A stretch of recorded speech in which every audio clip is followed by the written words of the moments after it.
Bonjour, le sujet que je vais aborder aujourd'hui, c'est un sujet particulièrement délicat, c'est un sujet que je voulais traiter depuis longtemps, mais j'ai toujours repoussé le moment où j'allais faire cette vidéo. Il s'agit tout simplement, des Français qui sont détenus à l'étranger, mais plus particulièrement de la problématique qui se passe des Français, en fait, qui se retrouvent pris dans des histoires pas possibles.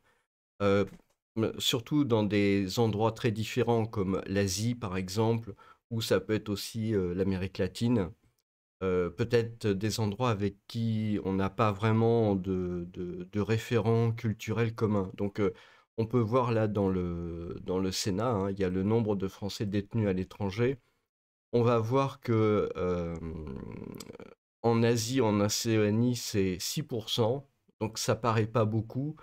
En Amérique, c'est 9%, mais c'est, disons, des zones géographiques dans lesquelles on n'a pas, si vous voulez, de référents communs. Et donc, ça peut rendre les choses vraiment très très compliquées et ça peut rendre des choses extrêmement dramatiques. Alors pourquoi je fais cette vidéo aujourd'hui? Parce que je suis tombé, encore une fois, sur, ça arrive régulièrement, on voit dans les news des nouvelles comme ça sur des Français à qui il arrive des mésaventures. Donc déjà, je vais dire une chose, hein, c'est que premièrement, je présume de rien du tout de ce qui s'est passé. Moi, je me contente de voir l'article, hein. C'est un article que vous pouvez trouver dans Le Parisien Libéré, dans Le Parisien. C'est pas Le Parisien Libéré, je dis n'importe quoi, c'est Le Parisien. Mais vous avez ce genre de situation qui se reproduit régulièrement et dans des pays, disons, différents. Alors je pense vraiment en particulier à l'Asie ou à l'Amérique latine. Ça peut vraiment, très mal dégénérer et voilà, donc vous avez au mauvais endroit, au mauvais moment. C'est ainsi que donc j'ai caché le nom de la personne, hein. Je veux vraiment que ce soit le plus anonyme possible pour que ça représente le plus possible la situation de tout le monde, en fait. Résume sa situation dans l'une des séquences du documentaire inédit diffusé dans l'émission 66 minutes sur M6 ce dimanche. Donc vous arriverez facilement à retrouver l'article. Le reportage revient sur la situation du jeune homme de 33 ans détenu en Malaisie où il risque, je peux pas, comment dire, laisser ça sur YouTube pour complicité d'eux et ça non plus je peux pas laisser ça sur YouTube. Le Français a été arrêté en août 2023 suite d'une perquisition dans l'appartement où il vivait en colocation sur l'île touristique de Langkawi. Durant cette dernière, la police malaisienne découvre dans plusieurs espaces communs, elle embarque ainsi que son colocataire d'origine malaisienne et la petite amie de ce dernier. Ce trentenaire clame son innocence et sera même, en fait, il sera même dédouané par les deux autres personnes, mais visiblement rien n'y a fait. Je donne pas du tout mon avis sur le sujet, bien entendu. J'aimerais bien que cette personne soit libérée au plus vite et que ça se passe le mieux pour elle, hein, bien évidemment. Il faut montrer de la solidarité avec les compatriotes. Cela dit, c'est vraiment ce genre de situation se reproduit de manière très régulière. Hem et il n'y a pas que il y a pas que dans il y a pas que en Malaisie. Je veux dire, vous allez, en Chine, vous allez, au Vietnam, en Thaïlande, en Inde, voilà. Vous avez des pays comme ça où, on peut aller assez facilement, où la vie, quelque part, a pas l'air trop compliquée. Heu, on n'a pas c'est un peu comme une atmosphère un peu de vacances et cetera. On a l'impression comme ça que les choses, coulent assez de source finalement, alors que, en fait, c'est des pays dans lesquels on n'a aucune référence. Quand on regarde vraiment les choses, je veux dire, on n'a aucune référence culturelle, hein. On n'a pas la moindre référence culturelle. C'est pas parce que les gens sont, éventuellement gentils, polis, avenants, ils sont, hein, dans la plupart des pays, que euh, ça fait le fait que, comment dire, les normes soient les mêmes en Asie, en Amérique latine qu'en Europe, hein, pas du tout. Et donc, si vous voulez, c'est important, avant d'aller dans ces pays-là, d'essayer de voir un peu déjà les risques. Je pense que déjà, la première chose à faire, c'est essayer de comprendre qu'est-ce qui peut arriver, par exemple, à d'autres Français avant vous qui ont été dans ces pays-là, et voilà, qu'est-ce qui leur est arrivé, hein. Je pense que c'est particulièrement important. Moi, j'étais en Asie, hein, j'étais en Chine, j'y ai travaillé, j'étais chef d'entreprise. Euh, Avant et pendant, je regarde quand même un peu ce qui s'est passé. Quels peuvent être les risques? Parce que finalement, il y a d'autres Français qui sont passés, et puis pas que d'autres Français, hein, je veux dire d'autres Belges, d'autres Suisses, d'autres Canadiens, des Américains, etc. Ou des Allemands, voilà. Et on a des informations éventuellement sur des gens à qui il a pu arriver des problèmes. C'est vraiment important d'étudier les problèmes qui sont arrivés aux gens occidentaux comme nous qui ont été sur place et qui à un moment donné ont pu se retrouver dans une mauvaise situation parce qu'il leur est arrivé un truc qui arrive pas quand vous êtes en Europe. Il y a d'une part la référence culturelle qui est vraiment complètement différente, et puis il y a d'autre part, enfin, quand je parle de différence culturelle, ça veut dire la différence sur les lois, la différence aussi sur les pratiques et sur ce genre de choses-là. Il n'y a pas le même niveau d'aborder les choses, il n'y a pas le même niveau de ressenti de la responsabilité juridique aussi, ce genre de choses-là. Il y a des choses que peut-être certaines personnes peuvent se permettre et peut-être d'autres ne peuvent absolument pas se permettre. Donc il faut avoir conscience vraiment de ces choses-là avant de s'embarquer dans ces pays-là. Même si la vie a l'air facile, hein, même si les choses ont l'air peut-être simples, moins violentes, moins agressives qu'en France, par exemple, c'est- eh bien, en fait, c'est pas nécessairement très simple. Donc c'est pour ça, c'est vraiment une vidéo qui est difficile à faire parce que quelque part, il faut arriver à mettre des mots sur des choses qui sont désagréables. On part pas en expatriation pour devoir se méfier en permanence, hein. On part pas en expatriation pour, voilà, pour avoir à gérer des problèmes lourds de, de risques juridiques, etc. Mais pourtant, malheureusement, c'est quand même ce qui se passe. Euh, et il faut comprendre un peu les choses. Donc ça veut dire, par exemple, euh, il faut avoir un certain degré de méfiance. Je veux dire, c'est absolument nécessaire. Et il faut avoir un degré de méfiance qui est beaucoup plus élevé que ce que vous pouvez avoir dans votre pays dans lequel vous avez vécu. Vous avez vos habitudes.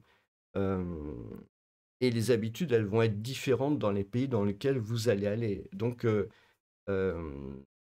il y a des choses, si vous voulez, où vous n'avez pas besoin de faire attention quand vous êtes en Europe, parce que voilà, il y a, comment dire, une vie quotidienne qui est ce qu'elle est. Par contre, à partir du moment où vous changez d'environnement, où la culture est complètement différente, il peut arriver n'importe quoi. Donc ça veut dire, vous devez nécessairement avoir un niveau de méfiance plus élevé. Ça veut dire, par exemple, quelques trucs de base, hein, par exemple, euh, avant de prendre l'avion, ou même avant de prendre le train, parce que vous pouvez avoir des contrôles aussi avant de prendre le train, bah, vérifiez toujours que dans vos bagages, bah, quelqu'un a pas glissé quelque chose qu'il faut pas. Ça peut être des substances, ça peut être d'autres des équipements interdits, on va dire. Encore une fois, on est sur YouTube.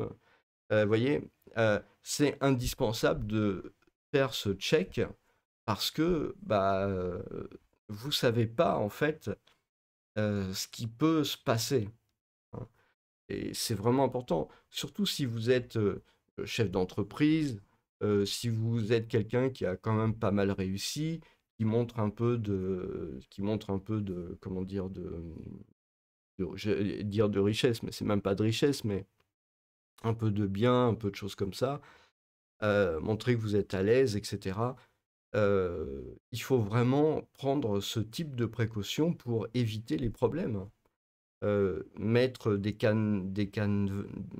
cadenas sur vos bagages, par exemple, ça c'est vraiment quelque chose qui est important de manière à ce quelqu'un ne puisse pas venir vous mettre quelque chose dans vos bagages et donc que vous ayez un problème. Il faut essayer aussi de garder, tant que faire se peut, vos bagages tout le temps dans votre angle de vue. Donc, vous voyez, ça, c'est le genre de problème que vous n'avez pas en Europe. Je veux dire, en Europe, vous prenez vos sacs. Bon, effectivement, vous pouvez éventuellement vous les faire voler, ça c'est clair. Mais vous pouvez les mettre dans un car, vous prenez les bus, machin, ou vous prenez le TGV, vous mettez vos bagages dans les compartiments à bagages, et puis voilà, quand vous arrivez à la destination, bon, prenez vos bagages et tout, il n'y a pas de problème. Eh bien, si vous êtes en Asie, par exemple, ou en Amérique latine, moi, je vous recommande vraiment très chaudement, avant de passer à des contrôles ou des choses comme ça, bah, vérifiez que, il n'y a pas eu quelque chose de glissé dans vos bagages. Vous avez peut-être une chance infime que ça vous arrive, mais le problème, c'est que si ça vous arrive, les conséquences peuvent être vraiment désastreuses. Je vous recommande de lire le, cet article hein, dans Le Parisien. C'est le Parisien probablement du 15 décembre hein, 2024. Et donc vous allez voir, mais je veux dire, c'est pas la seule histoire. Il y a tout un tas d'histoires qui existent dans ce goût-là. Donc voilà. Donc ça, je vous ai dit, voilà, un exemple pour les bagages. Mais si vous voulez, c'est à peu près pour tout le reste pareil. C'est-à-dire que vous devez vous méfier. Alors, ça ne veut pas dire que vous devrez vous méfier pendant tout le temps que vous allez être en expatriation. Si vous restez 20 ans, 30 ans dans le pays, vous n'allez pas devoir être paranoïaque comme ça pendant 20 ans ou 30 ans. C'est pas la question. Mais quelque part, il faut que vous ayez une acquisition de votre environnement. Il faut que vous ayez une compréhension de votre environnement. Et puis, petit à petit, bah, peut-être en fonction de votre vécu, vous allez comprendre, bah, peut-être que dans certains cas, vous risquez rien, dans certains cas, c'est très problématique, et donc il faut faire attention. Euh, voilà, ça c'est un exemple. Vous avez aussi les relations avec les autres personnes. Les relations avec les autres personnes. Il faut bien comprendre une chose, enfin, je veux dire, bon, pour les Français qui vont m'écouter, vous allez peut-être pas trop comprendre ça, mais on est en France, en Europe, en Europe, on est vraiment dans des pays qui sont des pays riches. C'est-à-dire que même les gens qui sont pauvres, en fait, pour des gens qui sont dans des pays très pauvres, mais très très pauvres, hein, j'ai vu ça à une époque en Chine, c'était vraiment terrible. Bah, même les gens qui sont pauvres en Europe, en fait, ils pourraient passer pour des riches dans ces pays défavorisés. Je vous assure que c'est vraiment, voilà. Parce que, si vous voulez, c'est des gens qui ont rien, rien, rien, quoi. Puis, ils ont rien à trouver nulle part. Il y a vraiment une pauvreté extrême. Alors, c'était le cas il y a 30 ans. Euh, Maintenant, je pense que c'est probablement encore le cas dans des régions peut-être encore défavorisées, parce qu'il y en a encore, mais peut-être quand même beaucoup moins. Mais cela dit, voilà, ça, si vous êtes dans ce genre de coin-là, c'est clair qu'il y a une différence qui est fondamentale et vous n'êtes pas du tout vu comme quelqu'un, disons, d'égal à égal, mais vous êtes vu comme quelqu'un d'extrêmement riche, même si en France vous gagnez que le SMIC, hein. Je veux dire, à partir du moment où vous arrivez dans certains pays, bah, même si vous gagnez que le SMIC en France, pour les gens chez lesquels vous allez, vous êtes en gros des milliardaires. Si vous voulez, l'argent que vous gagnez en un mois, eux, ils gagneront peut-être en un an, en 10 ans. Enfin voilà, c'est un peu comme ça qu'il faut voir les choses. Donc ça, mais ça c'est l'aspect, si vous voulez, l'aspect financier. Après, il y a tout un aspect de compréhension. Et donc, le problème, c'est que vous devez vous méfier. Alors, quand je dis vous devez vous méfier des autres. Vous devez vous méfier des autres, mais quelque part, vous devez vous méfier des autres parce que vous n'avez pas une compréhension des autres. Ça, en fait, surtout le truc. C'est-à-dire que en face, vous n'avez pas nécessairement des gens, entre guillemets, malhonnêtes. Je dis pas nécessairement, parce que ça peut vraiment être le cas. Mais vous pouvez avoir des gens qui sont pas nécessairement malhonnêtes, mais le fait que, il n'y ait pas de compréhension, on va dire, bah, fait que la situation peut dégénérer. Et donc, c'est pour ça, vous devez vraiment vous méfier. Qu'est-ce que ça veut dire se méfier? Bah, ça veut dire, par exemple, euh, vous devez avoir des lignes rouges. Je sais que maintenant, en ce moment, c'est la mode de parler de lignes rouges. Euh, Si quelqu'un que vous connaissez pas, et voilà, dans ce type de pays-là, commence à vous parler de substances, par exemple, dont il est le cas dans cet article, hein. Mais bon, je ne me base pas sur cet article même. Voilà, l'article a été le déclencheur de cette vidéo, mais c'est tout. Donc, si quelqu'un vous parle de ce genre de substance, ne serait-ce que vous en parle, moi, je vous dis, la seule chose que vous avez à faire, c'est de couper les ponts avec cette personne et de plus jamais la revoir, hein. Parce que bah, vous pouvez lire l'article et dans beaucoup de pays, si vous voulez, d'Asie, vous risquez de vous retrouver dans ce cas-là, hein. Il faut bien comprendre une chose, c'est que euh, au début comment dire, au 19e siècle, je vous renvoie à, il y a eu une guerre très très connue en Chine entre les Anglais et les Chinois, voilà, puis peut-être d'autres pays occidentaux, au sujet justement de ces substances. Donc je vais pas, voilà, je vais pas. Mais c'est quelque chose qui a vraiment beaucoup marqué les esprits. Et donc, si vous voulez, tout ce qui a trait aux peines sur ces sujets-là sont absolument terribles. C'est absolument terrible. Et vu comment ça s'est passé, si vous voulez, au XVIIIe siècle, il faut bien, au XIXe siècle, pardon, au XIXe siècle, dans ces pays-là, les gens en ont encore le souvenir, si vous voulez. Euh, peut-être, peut-être les jeunes occidentaux qui vont dans ces pays-là n'ont pas étudié l'histoire de ces pays-là, et c'est vrai que c'est pas vraiment évident, mais vraiment ce qui s'est passé en Chine au XIXe siècle à ce sujet-là, est vraiment quelque chose qui a été un fait assez marquant. Je ne vais pas faire l'histoire, mais voilà. Regardez sur Wikipédia, hein, vous allez trouver assez facilement. Et donc, si vous voulez, tout ça, ça fait partie des choses qui font que de ce côté-là de la planète, en fait, ce type de problème est jugé d'une manière extrêmement sévère, très très sévère. Donc, et Et, euh, et c'est vrai que bah, c'est comme ça. Et des Français, ou des Occidentaux d'ailleurs, il n'y a pas que des Français, hein, se retrouvant dans cette situation, eh bien, c'est une situation qui est vraiment une situation dramatique.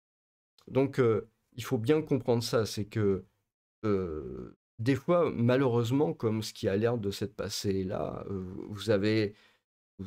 voilà, vous n'avez pas le contrôle de la situation et à ce moment-là, ça dégénère. Malheureusement, c'est comme ça.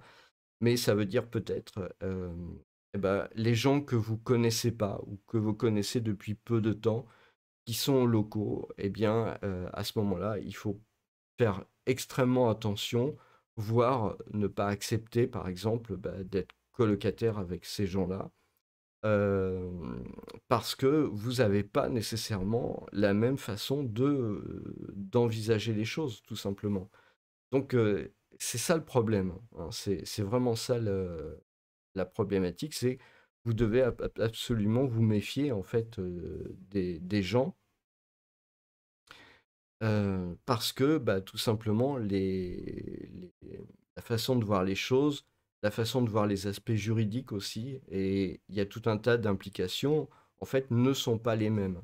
Et si ça se passe mal, eh bien, ça se passera très mal pour vous, en fait. C'est vraiment le truc. Donc, je sais bien que c'est pas, faut pas en tirer des généralités, hein, faut pas que ça vous gâche quand même votre expatriation. Mais en tout cas, dans les premières années, on va dire, d'expatriation dans ce type de pays, il faut vraiment faire très, très, très attention à ça. C'est vraiment euh, ce qui peut être toléré en Occident, ce qui peut être toléré dans les pays, bah, je sais pas, en Belgique, en France, en Suisse, au Luxembourg, je parle pour les pays francophones, hein, ne l'est absolument pas dans ces pays-là. Il n'y a pas de tolérance. Donc, à un moment donné, si vous voulez, c'est pas parce qu'il y a des gens qui peuvent avoir ce genre de pratique. Là, je parle de autre chose que cet article. Encore une fois, cet article, pour moi, c'est uniquement le déclencheur du fait que je veux parler de ce sujet. Mais il faut bien comprendre que c'est pas parce que vous avez d'autres compatriotes, éventuellement d'autres occidentaux, voire éventuellement accompagnés par des locaux dans des pratiques qui sont pas légales, et ça, c'est des pratiques pas légales de tous ordres, que ces pratiques pas légales, quelque part, ne vous poseront pas de problème. D'abord, elles risquent de vous poser un problème supplémentaire, justement parce que vous n'êtes pas local. C'est ça, c'est aussi ça la question, hein. Ça peut vous amener au contraire plus de problèmes parce que vous n'êtes pas local. Et c'est pas parce que des gens ont pu le faire une fois, deux fois, 20 fois, 50 fois, que la 51e fois, ça va pas tomber. Et ça peut tomber, et ça peut tomber, et ça peut faire très mal.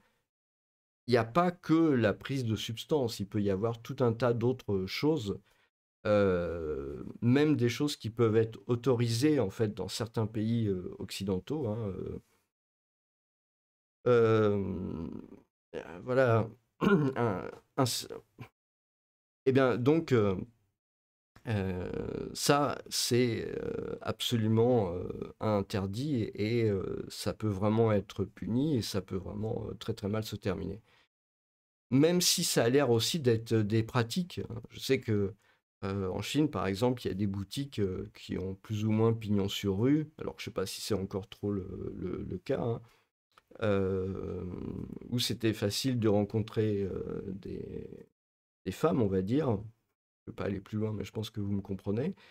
Bah, c'est quelque chose de complètement illégal et complètement interdit. À partir du moment où vous faites pincer là-dedans, ça peut vous coûter aussi très cher. Donc, et c'est pour ça que vous devez faire absolument attention à ce genre de choses-là. Euh, une bonne pratique, vraiment, moi, ce que je vous recommande, hein, c'est avant de vous embarquer en expatriation dans un pays, euh, ou même d'ailleurs aller le visiter pendant quelques semaines ou quelques mois, voilà. Euh, Essayez de regarder de toute façon qu'est-ce qui s'est passé dans ce pays avec d'autres Français, avec d'autres Occidentaux. Quels sont ceux qui ont eu des gros problèmes, par exemple, hein, il y a Google maintenant, donc je veux dire, il y a suffisamment d'exemples, il y en a beaucoup d'exemples, malheureusement, sur, en tapant Google, vous voyez même dans YouTube, il y a des vidéos de gens qui ont eu des problèmes pas possibles. Donc c'est important d'aller voir ces vidéos, c'est important de vous informer pour comprendre ce qui est arrivé à d'autres, parce que ça arrive de manière tellement régulière en fait que faut que vous soyez au courant. Et donc c'est vraiment un avertissement extrêmement sérieux, quoi. Alors, bon, cette vidéo, c'est une vidéo qui est prévue pour être désagréable, hein. Je suis vraiment désolé. Ça vous montre pas le bon côté de l'expatriation, ça vous montre pas le bon côté de la nature humaine, mais malheureusement, c'est comme ça. Donc, je vais aller encore un peu plus loin sur le sujet. Bon, je ferai pas 150 000 vidéos là-dessus, hein, donc, mais bon, c'est quand même. Moi, je vous livre aussi mon expérience quelque part, et donc je pense que c'est important parce qu'à partir du moment où j'ai vécu des choses, où j'ai vécu des rencontres, eh bien, je pense que bah, nécessairement ça se reproduira. Vous avez aussi malheureusement et ben, d'autres occidentaux qui sont pas nécessairement très, très clairs. Faut dire les choses comme elles sont. Ça m'est arrivé de rencontrer des gens comme ça. Et je pense que la seule solution qui est valable dans ces cas-là, c'est absolument de couper les ponts et de pas continuer. Je pense par exemple à des gens d'ONG, hein, voilà, d'ONG, qui peuvent quelque part avoir l'étiquette du bon samaritain, de la personne, voilà, comment dire, de la personne plein d'abnégation, plein de bonnes choses pour son prochain, etc. Mais discuter un peu avec une personne comme ça et finalement s'apercevoir, je dis pas que tout le monde est comme ça, hein, juste je vous livre mon expérience. Discuter avec quelqu'un, ça remonte à il y a très longtemps, donc je veux dire, quelque part, il y a prescription. Mais discuter avec quelqu'un comme ça et puis comprendre que finalement ses motifs sont peut-être un peu bizarroïdes, etc. Ou que la personne n'est pas très très claire dans sa tête, euh, c'est des gens qu'il faut nécessairement écarter. C'est-à-dire qu'il ne faut pas vous embarquer avec des gens comme ça peut que vous apporter des problèmes. Un deuxième type aussi, c'est par exemple des gens qui ont été violents, par exemple, et qui vous racontent ça de manière décomplexée, si j'ose dire, qui vous racontent des histoires voilà, où il leur est arrivé des trucs et où ils ont été obligés de se montrer violents ou ce genre de choses-là. Pareil, euh, ça montre, si vous voulez, qu'il y a eu un problème. C'est pas à vous de savoir qui a eu raison, qui a eu tort, mais quelque part, euh, ça montre qu'il y a eu un problème et que il faut éviter absolument comment dire, d'avoir des relations avec des gens qui vous racontent ce genre de trucs parce que en fait, voilà, ils peuvent être recherchés, ils peuvent avoir des problèmes eux-mêmes. Je me rappelle hein, de deux cas en particulier de gens avec qui je les connaissais de nulle part. Et puis bon, quand on est comme ça en expatriation, on rencontre pas mal de gens en fait, hein. On rencontre pas mal de gens dans des dîners, dans des réunions, chambres de commerce, des réunions culturelles, etc. Voilà, voilà. Et bah, ça m'est arrivé 2 fois. Et en fait, les 2 fois où ces gens-là m'ont raconté les trucs, j'en ai plus jamais entendu parler. Alors, je sais pas ce qui leur est arrivé, mais voilà, je pense que il faut quand même faire très attention quand même. Euh, Quand vous êtes en expatriation, c'est pas nécessairement facile de supporter l'expatriation. Il y a des gens qui le supportent très mal. Il y a des gens qui supportent pas. Il y a des gens. Alors, je parle de l'expatriation dans des pays qui sont extrêmement différents. Ça veut dire où on n'a pas de lien, où on n'a pas vraiment de comparaison. C'est le cas en Asie, clairement. C'est le cas en Asie. Je, J'aurais du mal à me prononcer sur l'Amérique latine parce que je connais plutôt mal cette région. Je pense pas que ce soit nécessairement le cas pour l'Afrique parce que il y a quand même, et puis pour les pays arabes, parce qu'il y a quand même des relations qui sont quand même plus, disons, de plus longue durée quand même, culturellement parlant. Donc c'est pas pareil. Mais en Asie, c'est vraiment très très différent. Et donc,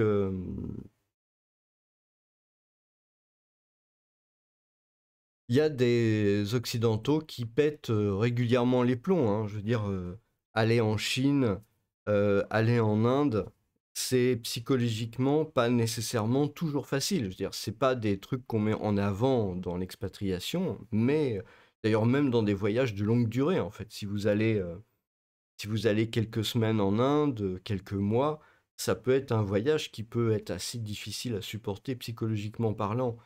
Donc, Et dans d'autres pays, hein, je veux dire, voilà. D'ailleurs, même on connaît l'histoire de Stendhal je crois que c'était à Florence, hein, il me semble. Et donc, voilà, c'est aussi le genre de choses dont vous devez tenir compte.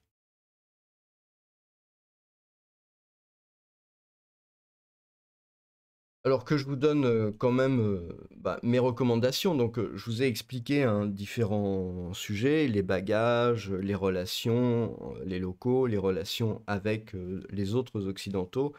Je veux dire, si vous avez des propositions de la part d'occidentaux pour des trucs qui peuvent être limites, je pense le mieux, c'est vraiment euh, peut-être ne donnez pas suite, ne montrez pas que vous êtes ni intéressé ni désintéressé.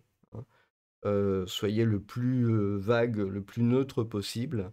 Renseignez-vous, allez voir un avocat et ensuite prenez vos décisions. Mais je pense que ça, c'est vraiment quelque chose qui est très important. Donc c'est important d'avoir, quand vous allez en expatriation, en fait, parmi vos relations, c'est bien d'avoir quand même un avocat.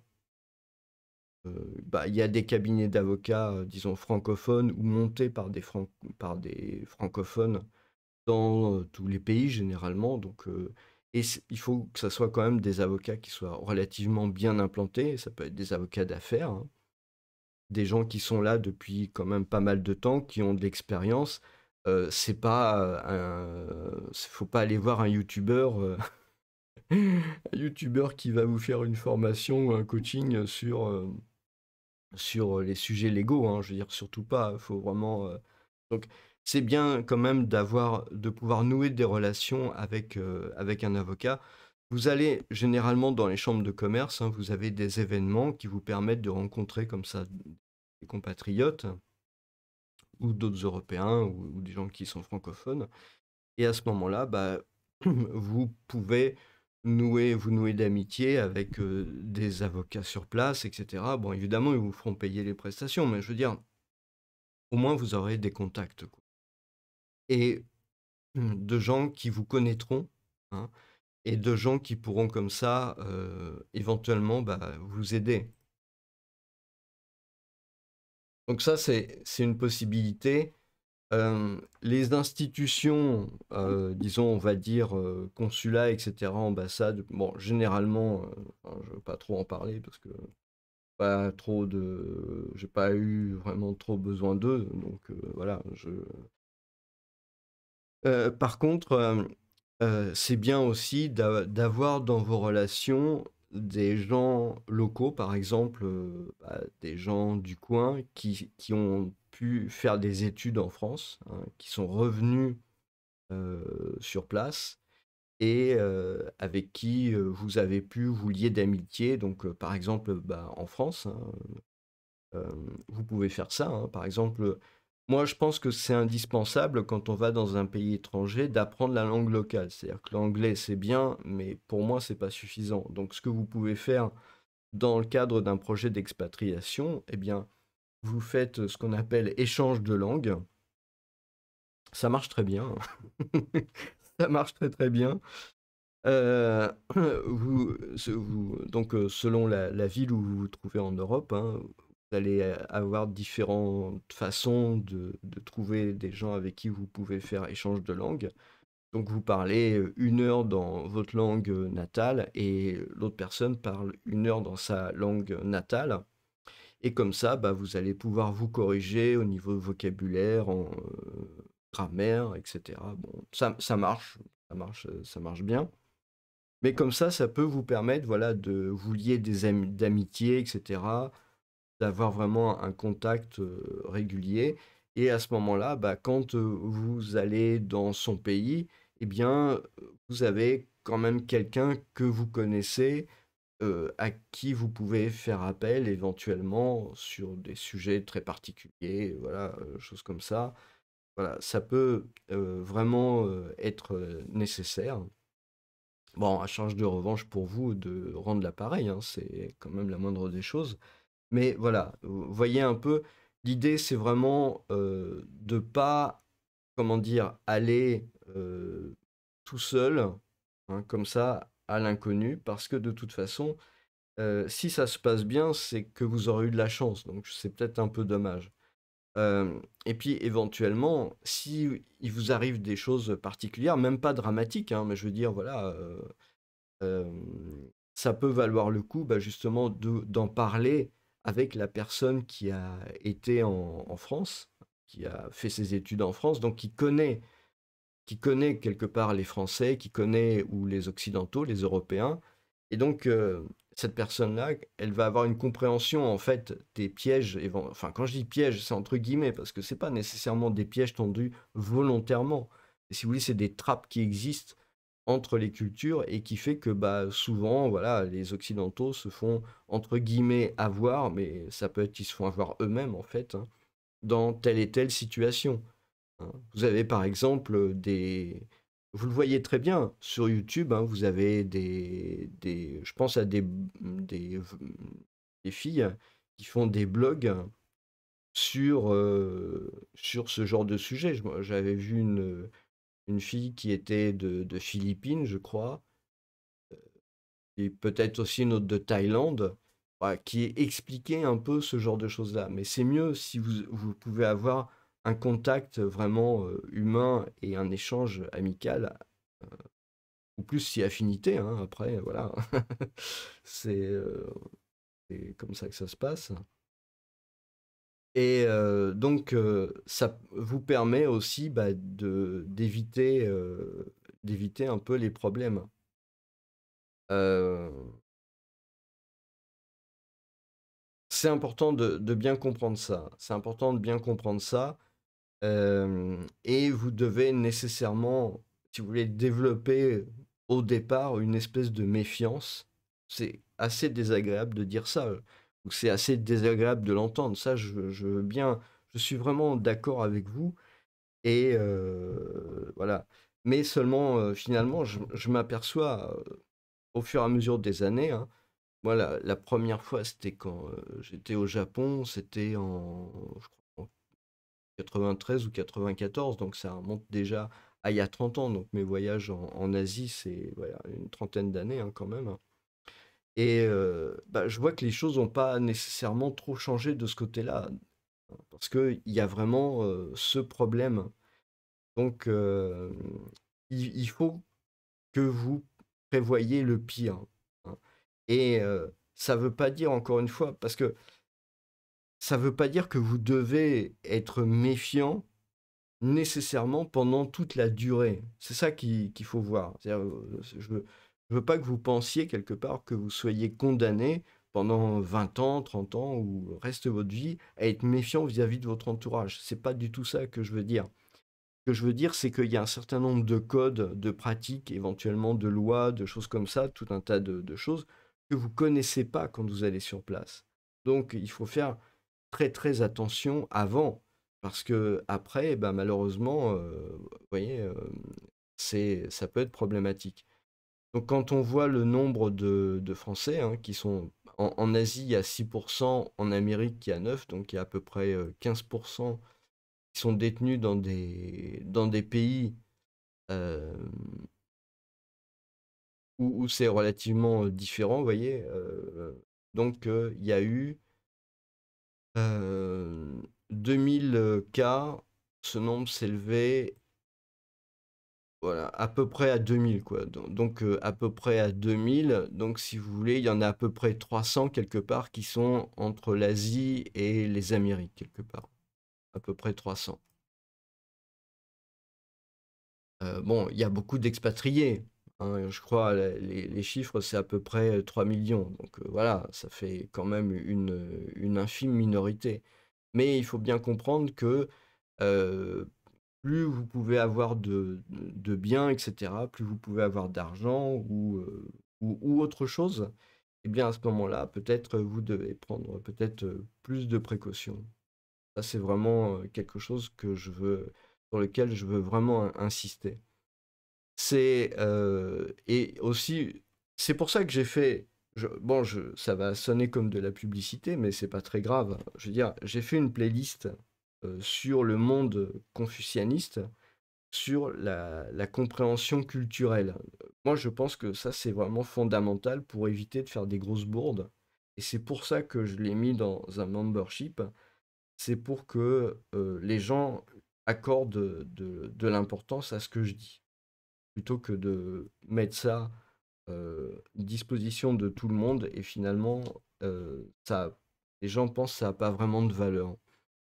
Euh, mais voilà. Mais déjà, si vous voulez, c'est pas nécessaire. De toute façon, voilà, c'est valable pour le monde confucianiste. C'est pas valable pour le reste, hein. Je veux dire, c'est pas valable dans les autres pays nécessairement en Asie, parce que toute l'Asie n'est pas confucianiste, hein. Je sais pas. Il y a, bon, en Malaisie, je sais pas. Mais quoi qu'en Malaisie, il me semble qu'il y a des minorités chinoises, il me semble. Mais je sais pas. En fait, je sais pas où est-ce que ça s'est passé. Mais voilà, déjà, vous avez cette vidéo. Cette vidéo, franchement, j'ai mis du temps à la faire. C'est pas un sujet qui est facile à traiter. Je me suis un peu fait violence pour pouvoir la faire, parce qu'il faut pouvoir la faire en trouvant le ton juste, en trouvant les bons mots, en essayant d'être pas trop, comment dire, virulent, pas trop excessif, ni dans un sens ni dans l'autre. Voilà, c'est très compliqué de faire ce genre de vidéo, mais ça me paraît vraiment indispensable. Euh, donc voilà, c'est vraiment, mais je pense que c'est vraiment une vidéo. Enfin, que je dis dedans, peut-être d'autres personnes le disent par ailleurs, hein. Il y a pas de souci, mais il faut vraiment que vous le fassiez vôtre pour éviter des problèmes. Voilà, bah écoutez, je peux pas vous dire grand-chose d'autre à ce sujet. Je vous souhaite une bonne journée. Peut-être, ouais, n'hésitez pas à commenter, hein, dites ce que vous en pensez. Peut-être vous n'êtes pas du tout d'accord, peut-être vous trouvez la vidéo est déplacée, etc. Je veux bien écouter des critiques très dures sur ma vidéo, il n'y a pas de problème sur ce que je pense, il n'y a pas de souci. Je pense que c'est un sujet qui est tellement grave, si vous voulez, que on peut pas, euh, euh, s'il y a des critiques, s'il y a des discussions, voilà, moi je trouve ça bien. N'oubliez pas non plus qu'il y a certains mots qui ne pourront pas passer dans les commentaires, hein. Donc, des mots, je sais pas, des mots trop violents, des mots de substance, des mots de trucs illégaux, etc. Donc, n'hésitez pas à commenter, mais pour que les commentaires passent, ben, n'oubliez pas que voilà, il faut quand même respecter un peu comment dire, les règles de YouTube. Voilà, bah écoutez, je vous remercie beaucoup et puis je vous souhaite une bonne journée.